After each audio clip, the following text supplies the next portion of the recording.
러시아 우크라이나 평화협상에 관련된 기사입니다. 근데 뭐 뉴스를 이해하기 전에 이건 이제 나가리예요, 사실상. 그런 차원에서 보도를 한번 보도록 하겠습니다.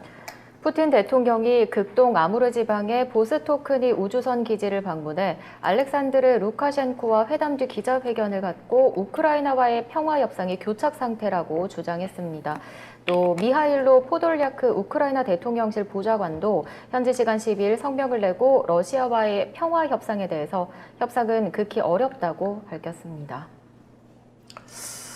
근데 협상이 중요한 안될것 건 같죠? 지금 한반도에서 만약에 그런 전쟁 상황이 벌어지면은 바이든 정부도 같이 망하는 거예요. 바이든 정부가 중간 선거에서 이길 수 있을 것 같아요? 전쟁 벌어지면 절대 못 이깁니다. 예. 공화당 정부 때는 평화 관계가 유지됐고 심지어 정상회담까지 하면서 화해 무드가 조성이 됐는데 오히려 바이든 정부가 들어서 가지고 한반도에 지금 전쟁 상황 터졌네? 얘네 외교 못하네. 이렇게 되는 거예요. 지금 전선을 몇 개를 더 만드는 거야? 우크라이나 터졌어. 한반도까지 터졌어. 저는 미국 여기서 판단 잘해야 된다라고 생각을 해요. 바이든도 같이 망하는 거야. 민주당? 니들 같이 쪽박이야. 지금 지난달 미국 어제 잠깐 언급을 했습니다. 지난달 미국의 소비자 물가가 8%가 올랐대요. 한 달 만에. 그 지금 미국 내는 난리가 났어요. 또 이 사람들 밀란 벌어지기 일부 직전이라니까. 결과적으로 돈값은 떨어지고 물건값은 오르는데 물건이 물건도 없어요. 그러니까 이런 상황이라 도대체 바이든 정치 어떻게 하냐라고 욕을 먹고 있는데 코로나까지 추가로 확산 중이야 이제. 전쟁 들어가고. 터지면은 전 세계 물동이 더 물류 자체가 더 더뎌지고 더 막힌다고요. 그 상황 오는 게 미국한테도 결코 좋지 않다고요. 지금 바이든 정권. 그러니까 물론 제가 이 정도 생각할 정도면은 저는 바이든 정부는 충분히 이런 계산 다 들어갔다라고 생각해요. 그러니까 근데 그 정부가 상식적인 선에서 국민을 두려워하는 게 아니라 어차피 누가 돼도 나는 돈만 벌면 돼라는 상황에서 지금의 상황을 더 즐기고 있을 수도 있다니까 지금. 그러니까 그거 판단 잘해야 된다고요. 자, 이렇게 되면 저는 공화당이 이번 기회에 확 뒤집어 엎을 가능성이 정말 크고 트럼프는 웃고 있겠죠. 네. 현재 전장 상황 중에 제일 중요한 부분이 마리오폴로 몰려지고 있습니다. 수도 키예프는 이미 이제 선외로 나온 거야. 논외로 나온 거고 마리오폴 점령에 대한 뉴스들이 양쪽에서 가짜 뉴스들이 계속 나와요. 유튜버도 마리오폴 때려보시면 마리오폴이 뭐냐면 크림반도하고 연결되는 항구 도시예요. 그러니까 마리오폴 지역을 차지를 하게 되면 러시아가 차지를 하게 되면 크림반도하고 러시아하고 자연스럽게 육로로 연결이 되는 거고 이걸 자르면 우크라이나가 우수한 지역이거든. 근데 이 지역을 놓고 전황에 관련된 기사를 때려보면 러시아가 이겼다는 기사하고 우크라이나가 이겼던 기사가 반반이야. 같은 전황을 놓고. 그러면서 지금 하고 있는 얘기는 서방 측이 하고 있는 건 화학무기, 생화학무기 쓰고 있다. 민간인 폭격에서 엄청 죽고 있다. 마리오폴 시장 5,000명의 민간인이 죽었다. 이렇게 얘기를 하고 있는 거고 러시아 측은 이미 마리오폴은 90% 점령해갖고 이 철강 공장 하나만 빼고는 전부 다 우리가 다 장악하고 끝났다. 근데 우리 이거 굳이 장악하려고 안 한다. 그냥 우리가 포격해서 파 묻어버릴게, 이 공장을 그냥. 거기 있는 잔당들 내가 다 쓸어버리고 우리 승리선언 할 거다. 지금 이렇게 얘기가 나오고 있는 거예요. 문제는 여기서 교전을 하고 있는 사람들이 이거 이제 전에 든 얘기예요. 우크라이나 사람들인데 아랍말을 하고 터번을 쓴 수염을 기른 사람들이 여기에서 저항군으로 활동을 하고 있다는 거야 지금. 뭐죠 그건? 용병이라는 얘기지. 어떠한 형태로 끌려 들어온 중동 용병들이 지금 마지막 저항선을 펼치고 있는 거고 기존에 있는 정부군들은 다 나갔다는 거야. 근데 아까도 얘기했지만 러시아 입장에서는 여기만 장악했다라고 선언이 끝나면 언제든지 종전선언 해도 돼요. 왜 크림반도의 안전과 러시아 주민들을 지키기 위해서 했다라고 하는 명분에 충분히 부합하거든. 그래서 그거에 대한 것들이 어느 정도 러시아의 승리로 끝났다라고 하고 있는데 아직도 계속해서 나오고 있는 얘기는 아니다. 우크라이나가 몰아냈다. 뭐 인종학살이 일어나고 있다. 이런 얘기들이 계속해갖고 가짜뉴스로 양측이 뉴스를 다 꺼내놓고 있는 거란 말이죠. 우크라이나에서는 마리우폴에서 러시아가 화학무기를 사용했다라고 하고 러시아는 가짜뉴스다 이렇게 얘기하고 있거든요. 누가 말이 맞는지 몰라. 그러니까 누가 말이 맞든지 간에 저기만 확실하게 임자가 나오면 전쟁은 끝난다는 거예요. 전쟁을 할 더 이상의 명분을 양쪽에서 못 찾는다는 거지. 근데 이거를 이제 갑자기 인종학살 문제, 그러니까 인권 문제로 몰고 가고 있는 거예요, 국제 시선이.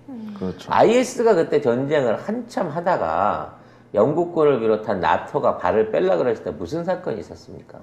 영국인 기자 참수 동영상이 돌았어요. 근데 나중에 가짜로 밝혀졌거든.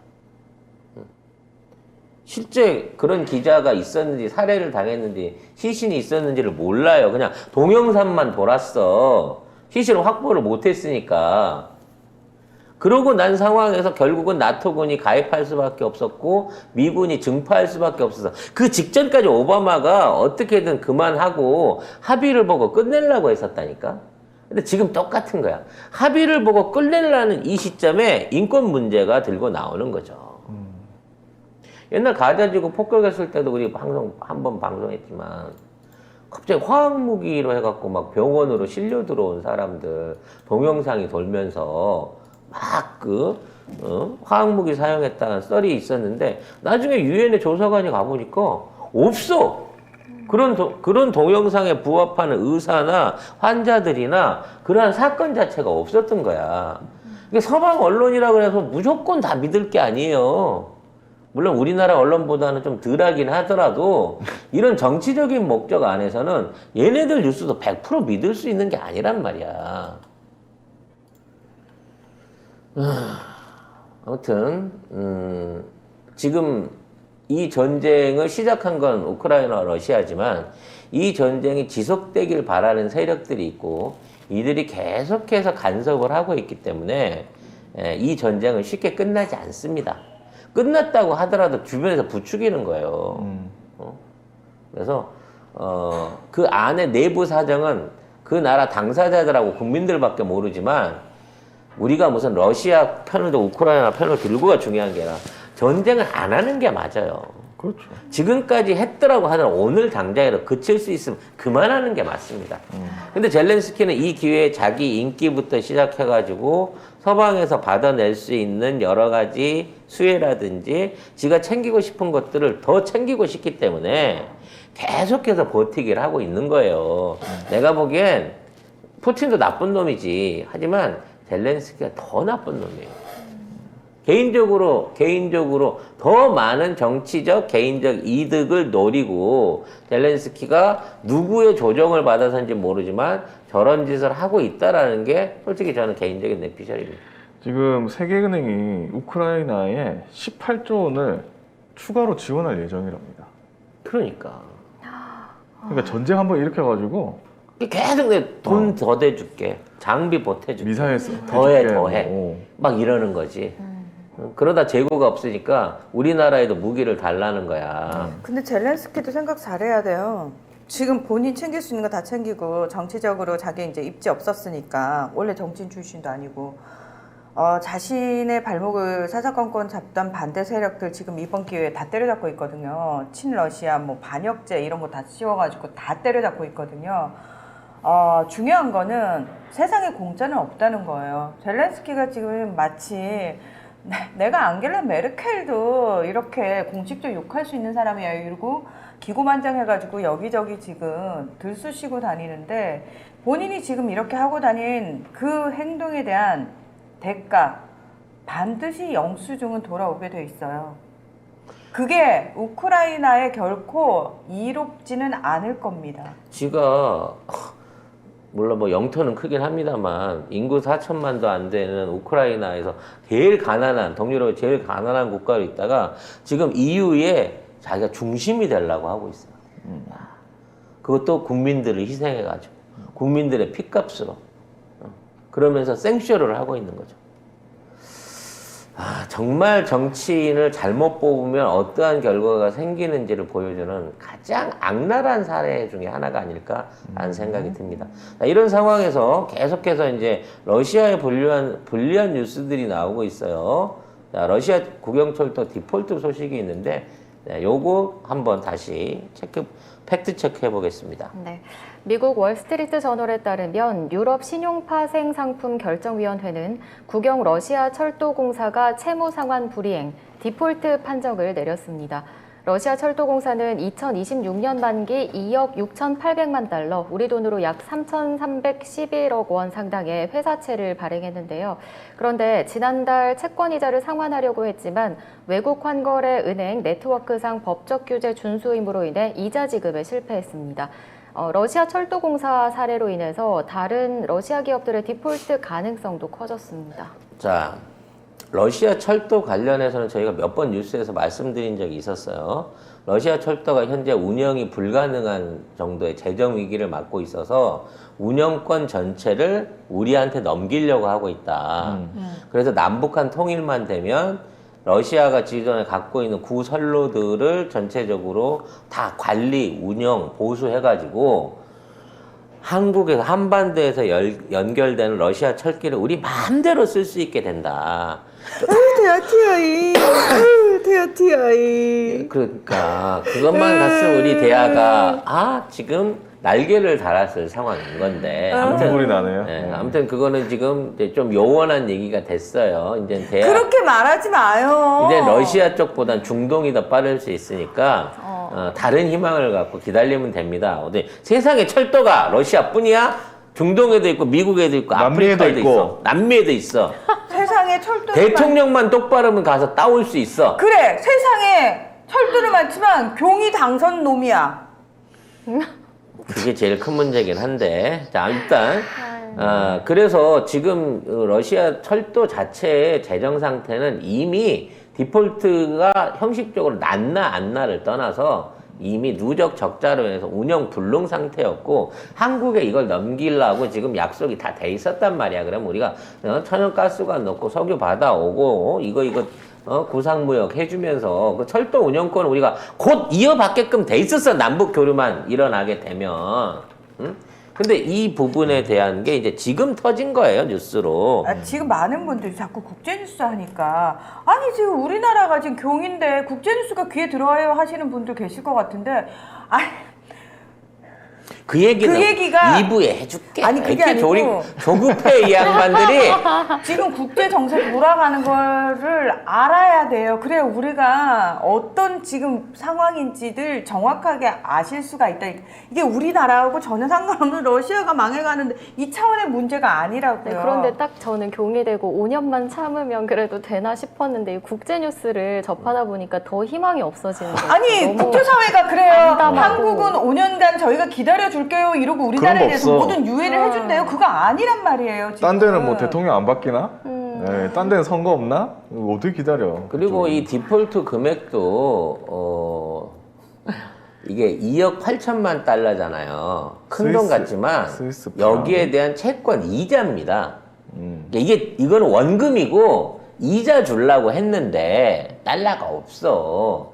그러니까 얘네들 르블화로 받아가면 안 되겠니?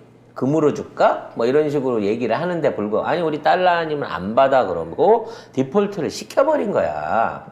이거 따지면 금액으로 따지면 몇 푼 안 돼요. 2억 6천만 달러 10년 빌려가지고 원금에서 이자로 따져서 쳤다고 치면 0.4% 정도 아니면 0.25% 정도의 이자일 거고 분기별로 상환한다고 봤을 때 결국 따져놓고 보면 몇 천만 불, 그게 우리 돈으로 몇 백억이 안 되는 수준의 이자 금액이었을 거라고. 근데 늘 말씀드리자면 지금 유럽에서 칵테일 팔아가지고 라트비안 칵테일 팔아갖고 1조 원씩 현찰이 딱딱 꽂히고 있는데 현찰로 받으려고만 했으면 안 받았겠냐고. 이거는 채권자가 임으로 디폴트를 시킨 거예요.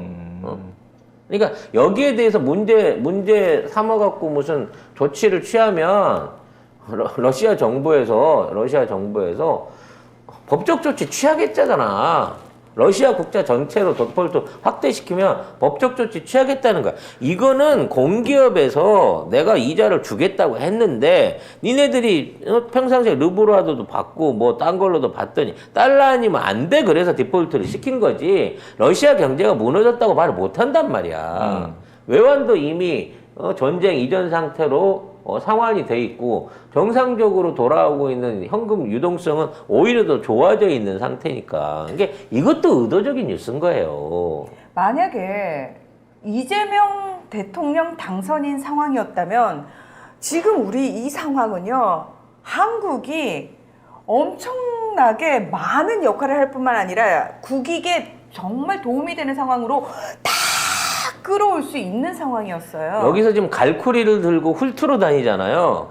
그럼 중국의 방역 상황 해결부터 러시아의 우리가 다 가져올 생필품 거였어요. 공급 문제 이런 것들 전부 다 해결해 줄 수 있어요. 우리가 다 가져올 거를 지금 가져오지 못하는 거, 그냥 뭐 벌 거 못 벌었네 수준이 아니라 있던 걸 지금 다 우리 걸 그러니까 명백하게 우리 건데 우리 땅에 있는 것도 지금 빼앗기게 된 우리 상황인 영어권을 지금 거예요. 뺏기게 생겼어. 우리가 지난 5년 동안 쌓은 영어권을 뺏기게 생겼다니까. 이때 똘똘한 놈이면 일대 나서가지고 다 좀- 적극적으로 중재와 개입을 해가면서 그 부분 안에서 뭘 뽑아낼 수가 있었을 거란 말이야. 그러니까 이걸 우리는 아니까 미치고 팔짝팔짝 뛰겠고 나라도 좀 시켜줘, 나라도.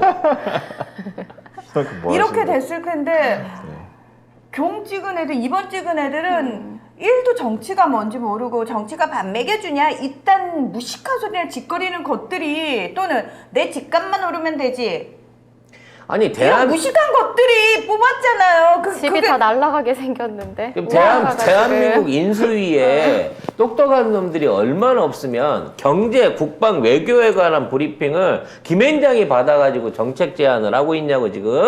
지금 외교장관의 박지인 의원, 통일장관의 권영세랍니다. 진짜 어떡하냐? 이걸 검찰 출신이 통일부 장관을 한대요. 그러니까 우린 이걸 지금 너무 잘 알고 있으니까 정말 세상에. 잠이 안 와요. 지금 정말 잠이 안 올 뿐만 아니라 아니 무슨 태영호를 세운 거보다는 그래도 권영호가 나을 수도 있는데 늘 권영세. 말씀드리지만 권영호는 권영세요. 권영세는 중국 대사하면서 박근혜랑 같이 해먹던 놈이에요. 우리 뒤에 박근혜 만난 얘기 있나? 네, 이브에? 있어요. 그때 가서 좀 더 구체적으로 설명을 드리겠지만 이렇게 되면 이게 완전히 이제 우리 보러 저기 친중 정부라고 욕을 해놓고 지금 중국에 가서 붙고 일본에 달라붙어서 외교를 하겠다는 전형적인 사쿠라 외교를 하겠다는 예언을 하고 있는 거야. 마찬가지예요, 이 정부는. 아니 통일부 장관은 어떻게 권영세를 하지? 자, 이런 와중에 이거는 통일을 안 하겠다는 거지. 그렇지. 반통일부 장관인가 이거? 통일할 의향이 전혀 없고 우린 북한하고 안 할 건데 안 할 건데. 이겁니다. 그리고 야 뭐 어려운 일 있으면 중국한테 부탁을 해. 그럼 우리가 중국 속 통해 갖고 어떻게 얘기를 해볼게. 이렇게 간다니까 앞으로 통일부가. 우리 이제 중국이랑 짝짝꿍 해가지고 북한 니네들 뽑아먹을 건데 이거죠. 니도 우리 말 안 들으면 주석궁 압수수색 해버린다. 뭐 이런 거죠. 자, 이런 와중에 겁먹은 핀란드와 스웨덴이 나토 가입 카드를 꺼내고 있어요. 근데 이게 진짜 핀란드와 스웨덴이 원해서 이런 얘기를 했는지 모르겠어요. 자, 뉴스 먼저 확인해 보겠습니다. 네, 지난 7일에 열린 나토 외무장관 회의에서 핀란드와 스웨덴의 나토 가입 문제를 중요하게 다룬 것으로 알려졌습니다. 그리고 핀란드 정부가 이달 말 의회에 안보 환경 변화에 관한 보고서를 제출하게 되면 나토 가입 신청 여부를 보고할 것으로 보이고요. 스웨덴은 핀란드가 가입하면 함께 가입하는 방안을 염두에 두고 있는 것으로 전해졌습니다.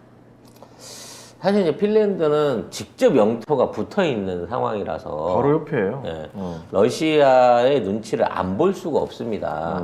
근데 스웨덴은 좀 의외거든. 스웨덴은 중립국 아닙니까? 중립국은 아닌데 그동안 중립적인 위치를 많이 차지하고 있었고, 왜냐하면 이제 나토에 들어가게 되면 부담금 조치나 관세나 이런 걸로 해갖고 이렇게 복지가 잘 돼 있는 국가는 굉장히 불리해요. 왜냐면 외국에서 사람들이 계속 들어와 버리거든, 이 나라로. 그러니까 이러한 부분을 생각했을 때 자국의 이익을 생각하면 사실 이게 현명한 선택은 아니라고 봐지거든. 나토 가입이. 근데 뭐 스웨덴은 좀 번외로 제쳐놓자고 얘네들 일본이랑 친하니까 또 뭐 무슨 또 뒷야로가 있었을지 모르니까. 근데 핀란드는 무섭기는 하지. 바로 옆 나라니까. 지킬 수도 없어요. 핀란드의 인구나 현재 군사력 갖고는 그쵸. 러시아가 넘어온다 그러면 지킬 수가 없는 거거든. 그래서 원래 이제 폴란드한테 돈 줘가면서 대리로 이렇게 이게 그 보호비를 줘가면서 어찌 됐거나 폴란드를 먼저 내세우고 있었는데 이제 폴란드도 믿을만해지지가 못했던 모양인 거지. 그래서 나토를 끌어들이는 게 더 낫다라고 판단하고 있다라고 하는데 이게 확정은 아니에요. 전망이거든. 그리고 제가 찾아보니까 중립국이네요. 핀란드, 스웨덴 둘 다 중립국이네. 근데 나토에 가입을 한다고? 그래서 나는 이것도 한 가짜 뉴스라고 판단하는 거예요. 아. 지금 있는 상황에서 EU에 들어간다 해서 EU의 보호를 받을 수 있다? 말도 안 되는 거짓말이야. 나토. EU 아니고 나토. 나토에 들어간다고 해서 보호를 받을 수 있다는 게 말도 안 되는 기대치란 말이지. 그건 실질적으로 러시아를 위협하는 상황인 거예요. 그럼 러시아 입장에서는 나토 관련해가지고 신경 써야 될 국가가 그동안은 폴란드 하나밖에 없었다 그러면 지금 북극 쪽에서부터 핀란드부터 시작해서 폴란드로 이어져 가지고 뭐 벨로루스는 자기 거니까 그 다음으로 우크라이나 밑으로 해가지고 줄줄이 전부 다 전선이 확대되는 상황을 만들고 있는 거거든. 지금 러시아 들으라고 서방 언론들이 만들어내는 기사예요. 저 정도 되면. 근데 이런 것들을 우리는 정말 뉴스인 것처럼 이렇게 써주고 있다는 거지, 우리나라 언론은. 그리고 이런 내용에 입각하면 앞으로 이제 이런 기사를 기대해 볼 수 있는 거예요. 동북아 정세가 불안하니 한미일 동맹을 강화해야 된다. 이따위 개소리를 하면서 미국이 전선이 확대돼서 힘드니 자위대하고 손을 합쳐야 된다. 윤석열이 늘 후보자 때부터 얘기했던 일본군의 한반도 주둔 가능할 수 있게 하겠다. 요런 내용들이 요 틈에 치고 들어오지 않을까라는 걱정을 하게 됩니다. 그러니까 기사 내용을 잘 보셔야 되는 게 뭐냐면 지금 현직의 실세라고 할 수 있는 또는 권력의 핵심에 있는 사람들의 얘기는 하나도 안 나와요.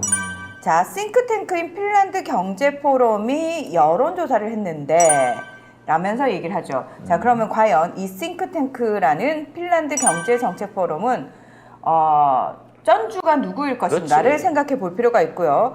알렉산데르 스투브 전 핀란드 총리 얘기가 나와요. 전 왜? 총리. 전 총리죠. 왜 현 총리도 아니고. 자, 일반적으로 유럽의 전 총리들이 하는 짓거리가 뭐죠? 로비스트입니다. 이 사람은 누구로부터 돈을 받을까요?